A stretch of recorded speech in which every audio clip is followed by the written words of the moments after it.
చంద్రబాబు ఇంటి ముట్టడికి పిలుపునిచ్చారు AP fibre net operators. Undavalli కరకట్ట వద్దకు భారీగా చేరుకున్నారు ఏపీ ఫైబర్ నెట్ ఆపరేటర్స్. రాష్ట్ర వ్యాప్తంగా ఉన్న ఆపరేటర్లను ఎక్కడికక్కడ అడ్డుకునే యత్నం చేస్తున్నారు పోలీసులు. సేవ్ ఏపీ ఫైబర్ అంటూ నినాదాలు చేశారు. తమ సమస్యలను పరిష్కరించాలంటూ డిమాండ్ చేస్తున్నారు ఏపీ ఫైబర్ నెట్ ఆపరేటర్స్. దీంతో అమరావతి కరకట్ట మీద ఉద్రిక్త పరిస్థితులు నెలకొన్నాయి. బడుగు బలహీన వర్గాల ప్రజలకి అతి తక్కువ రేటుకే టీవీ, టెలిఫోన్, ఇంటర్నెట్ సౌకర్యం కల్పిస్తున్నామని చెప్పి ఏపీ ఫైబర్ నెట్వర్క్ ని తీసుకొచ్చింది.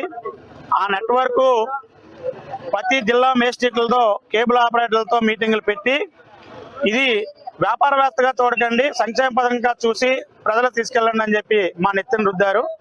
అప్పట్లో బాక్స్ 4200 కాస్ట్ అయినా 4200 వినియోగదారు దగ్గర డబ్బులు కలెక్ట్ చేస్తే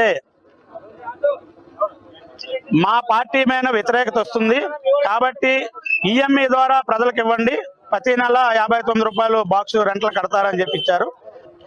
ఏదైతే 10,50,000 కనెక్షన్లు రన్ అయినవి, సర్వీస్ సెంటర్లు, బాక్స్ రిపేర్ అయిపోయిన సర్వీస్ సెంటర్లు ఏవైతే ఉన్నాయో అవి జిల్లాలో లేపేశారు. అన్ని జిల్లాల్లో లేపి కానీ ఈ 10,50,000 బాక్సులు ఒకేసారి 3 లక్షలకి రిపేర్లకు వెళ్ళి పడిపోయి కేబుల్ ఆపరేటర్ జోబీలో నుండి 5,000 నుంచి 50,000 రూపాయల దాకా మా అకౌంట్ లో నుంచి వితౌట్ ఇంటిమేషన్ లేకుండా కట్ చేసేస్తున్నారు.